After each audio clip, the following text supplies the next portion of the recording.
Sto mettendo un'eternità per registrare sto video perché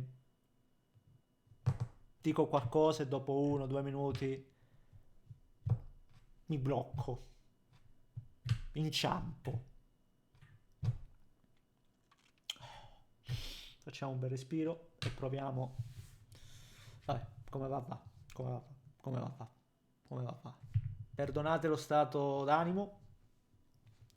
Avevo brutte sensazioni questa sera. E per brutte sensazioni intendo proprio che la partita poi si sarebbe svolta la doppia partita, perché non prendiamoci in giro, era una doppia partita, si giocava su 2 schermi, si giocava su 2 campi.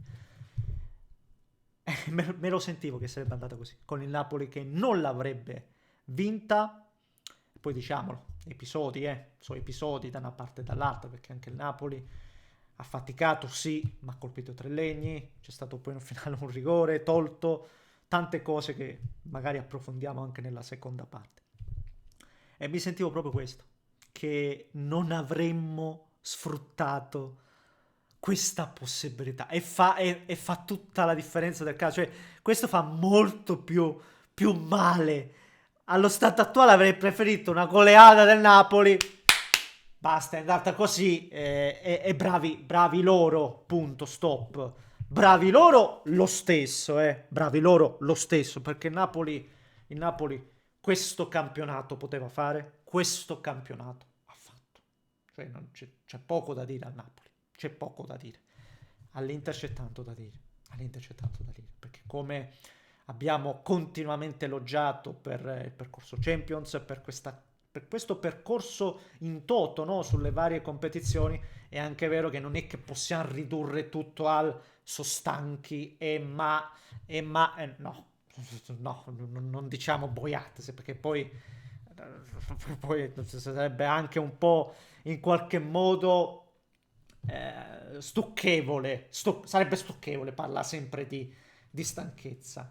In realtà in questo campionato l'Inter ha fatto qualcosa di discreto, perché comunque, ragazzi, vediamo un campionato dove la Juventus aveva investito tanto e non ho visto neanche i risultati. E tra l'altro apro la parentesi, se riesco, tanto che cazzo dormo, ve lo dico tranquillamente. Mi riguardo un po' tutto stasera e per domani mattina vi carico il video sulla corsa Champions. Devo recuperare, non ho visto niente, non so neanche i risultati. Sono rimasta un 1-1 del Roma-Milan, con la Juventus se non sbaglio era in vantaggio sull'Udinese, ma non so altro. In questo momento onestamente mi è secondario, ve lo dico chiaramente. Però se volete recupero tutto, quindi se volete pollicione per l'algoritmo, iscrivetevi per seguire appunto i prossimi contenuti. Domani arriverà anche la live reaction dove le sensazioni di cui parlavo a inizio video le ricapitoliamo tutte, e quindi Dindo attivate anche la campanella. Tutto sto discorso perché poi io mi perdo, ecco perché poi stacco e riattacco, e l'ho fatto 10 volte. Io spero che sto video vi arriverà entro sto giorno, entro il 18 di maggio, vediamo, non lo so.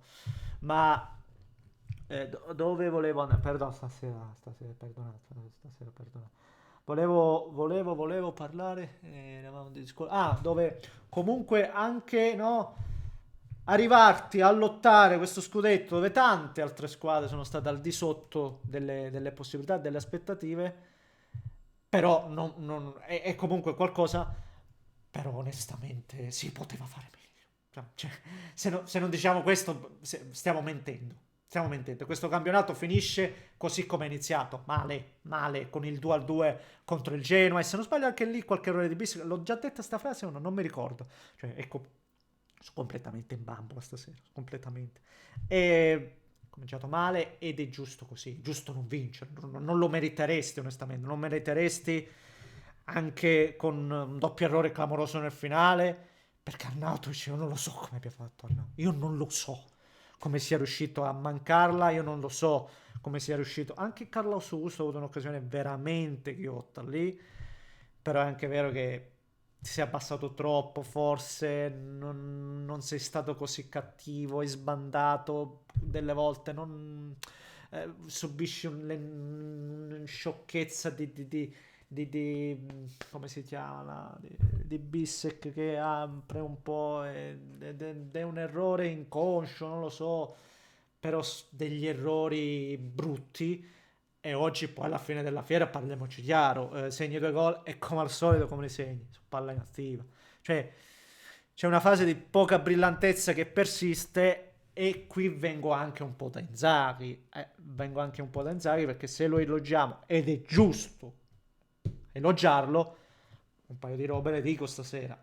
Come fai a far giocare 7-8 minuti al tuo giocatore più in forma? Al tuo giocatore più in forma non puoi fargli fare 7-8 minuti. No, non esiste sta roba. Cioè, da 2 partite consecutive che il migliore in campo è Zalewski, e oggi lo metti per gli ultimi 7 minuti perché volevi difendere 2 volte il vantaggio. Ecco, è grave. Cioè, errore grave. Così come ho criticato l'errore gravissimo, secondo me, di abbassare la squadra Raspadori quando l'ha tolta, ha messo Billing e ci ha preso il gol.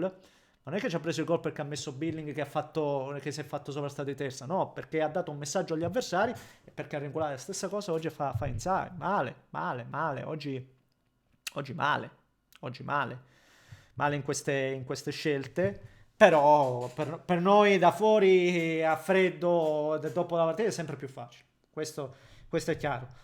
Però ripeto, fine della fiera, poco da parlare in tal senso, poco da parlare perché in questo campionato si è fatto meno di quello che mi aspettavo onestamente. Ed è il motivo per cui mi sono incazzato tante volte, tipo a Monza quando comunque l'abbiamo ribaltata. Ci sono state delle partite in cui l'Inter è venuta meno in questo campionato, ripeto, l'abbiamo detto tante volte, qualche infortunio di troppo, la stanchezza, le altre competizioni, sì, ma non è solo quello, non è solo quello. Non ci prendiamo in giro, non è solo quello. Quest'anno il campionato, no, è andato un po', è stato qualcosa un po' di diverso. E questo è un campionato totalmente diverso da quello che, perché spesso e volentieri lo magari possiamo anche un po' confrontare a quello che abbiamo perso contro il Milan, no? Ma quel Milan vinse le ultime 5 partite e avete visto che non è semplicissimo, eh? Il Napoli ci ha fatto capire, non è semplice, non solo il Napoli, anche l'Inter non è semplicissimo. E quel Milan là vinse le ultime 5 partite di fila. Un campionato diverso da quello. Secondo me è ancora peggiore questo qua, giocato dall'Inter. Secondo me è ancora peggiore giocato dall'Inter, anche in termini di punti. Questo campionato lo vai a vincere con 82, forse, perché non è sicuro, anzi di certo non c'è proprio nulla e sicuramente non c'è il fatto che il Como ti regali qualcosa, perché Como veniva da 6 vittorie consecutive, anche questo non lo so se stasera ha vinto, ha perso, pareggiato quello che ha fatto. E quindi male. Campionato non bene, secondo me. Ripeto, il campionato secondo me non bene. Questo è al netto dei meriti che vanno dati al Napoli, perché loro il loro campionato, come ho detto prima, l'hanno fatto e stasera vedevo la partita un po' contratti nel primo tempo, anche se poi giocato, cioè il Parma sappiamo si difendeva, e Napoli qualcosa ha fatto nel primo tempo, soprattutto la grande giocata di Anghissà, ma levata quella, no? Il Parma era in controllo, poi hanno perso anche il miglior giocatore, praticamente Leoni, che aveva annullato completamente Lukaku, stasera non si è proprio visto Lukaku, e poi il Napoli nel secondo tempo ha alzato un po' i giri del motore, c'è stato, non so, secondo me era un cross quello di Politano, ha preso la traversa, la punizione di McTominay, la traversa, e altre situazioni. Nel finale, ripeto, c'è stato un rigore, poi se non sbaglio sono andati a vedere un fallo che c'è stato un po' di tempo prima, un fallo che c'era, non so se nelle dinamiche. E, però però niente ragazzi, così è bruttarello, così è bruttarello, lo accetto assolutamente, lo accetto perché, ripeto, comunque valutandolo complessivamente il percorso dell'Inter è un percorso che ci ha portato no, a lottare su ogni fronte, no? A essere bello lì, comunque sognante. E anche oggi, ripeto, tu potevi portare a casa veramente lo scudetto. Io ormai parlo al passato perché non è scaramanzia, ragazzi, ma contro il Cagliari già l'unica cosa che sono andato a vedere è che Cagliari è salvo. È più l'Inter che dovrà faticare col Como, onestamente. Così, però va bene, finché c'è da giocare si giocherà. E che volevo dire sull'Inter, oh no, ragazzi, voglio esprimere un concetto e poi non ci... Perdonatemi perché uscirà fuori un disastro, un contenuto che voi magari guarderete, io non vi consiglierei neanche di guardare perché stasera che c'è da dire? Che c'è da dire? Che c'è da dire? Sì, dicevo del percorso in toto, sono per forza di cose contento, ma andando un po' a scindere le varie situazioni, ribadisco, per quanto è esaltante la cavalcata dell'Inter in Champions, è venuta molto meno in campionato, anche difensivamente parlando, se proprio vogliamo dirla tutta, perché anche stasera parliamo un po' dell'attacco, di quello che sarà, però anche stasera ha preso 2 gol, cioè c'è poco da dire. Va bene ragazzi, va bene, va bene. Scusate, complimenti al Napoli. E per concludere, se volete, come dicevo prima, iscrivete perché se riesco vado un po' a rivedere tutto. Va bene, un grande abbraccio da Rischio.